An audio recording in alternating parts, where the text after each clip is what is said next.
અને જોઈશું સમાચાર વિસ્તારથી। આદિકાળથી આપણા ઋષિમુનિઓએ વિવિધ વનસ્પતિમાં ઔષધિ તરીકે લીમડાને વિશેષ મહત્વ આપ્યું છે। સત્ય હંમેશા કડવું હોય છે, પરંતુ કડવું સત્ય હંમેશા ગુણકારી હોય છે। ત્યારે કડવો લીમડો એ વેદકાળથી આરોગ્ય માટે ગુણકારી માનવામાં આવે છે। ત્યારે જોઈશું લીમડાનું મહત્વ।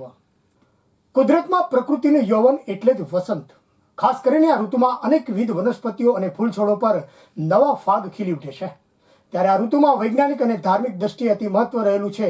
તેવા ફાગણના અંત અને ચૈત્રની શરૂઆત પૂર્વે જ લીમડો 16 કલાએ ખીલી ઉઠ્યો છે અને તેના વૃક્ષ ઉપર કુમળા પાનની સાથે મોરના ફૂલ પણ ખીલી ઉઠે છે।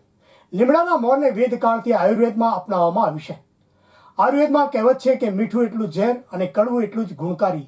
ત્યારે આ લીમડો જેટલો કડવો છે તેટલો જ શરીરના આરોગ્ય માટે ગુણકારી પણ છે। ચૈત્ર માસની શરૂઆત થતાની સાથે જ લોકો લીમડાના મોરના રસનું અચૂક સેવન કરે છે। આ રસનું સેવન કરવાથી શરીરને ઠંડકની સાથે સાથે નાની મોટી બીમારીઓથી લોકોને રક્ષણ પણ મળે છે। ચૈત્ર માસનો પ્રારંભ હવે નજીકમાં જ થઈ રહ્યો છે। ત્યારે હાલમાં પાટણ શહેરના વિવિધ વિસ્તારોમાં આવેલા લીમડાના વૃક્ષો પર મોરના ફૂલોનો ફાગ ખીલી ઉઠ્યો છે। ખાસ કરીને લીમડાના કુમળા પાનને પાણીમાં નાખી તેના વડે સ્નાન કરવાથી ચામડીના રોગ સામે પણ રક્ષણ મળે છે। તો ચૈત્ર માસના પ્રારંભે લોકો વહેલી સવારે મોરનું રસનું સેવન કરી શરીરને નિરોગી બનાવે છે। આપણે પણ આ રસનું સેવન કરી આપણા સ્વાસ્થ્યને નિરોગી બનાવવું જોઈએ।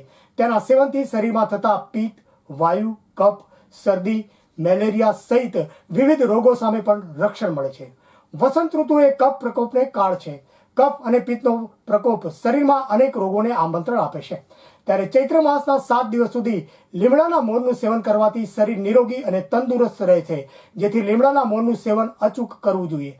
ખાસ કરીને લીમડો માનવજાત માટે ઔષધિની સાથે સાથે ઉનાળામાં ગરમીથી લોકોને શીતળ છાયો પણ આપે છે। તેથી જ આ લીમડાનું મહત્વ આજે પણ અકબંધ જળવાઈ રહ્યું છે। આમ ચૈત્ર માસની શરૂઆત થતાની સાથે જ ગુણકારી એવા લીમડાના રસનું સેવન કરવાથી વર્ષ દરમિયાન લોકોને વિવિધ રોગોમાંથી છુટકારો પણ મળે છે।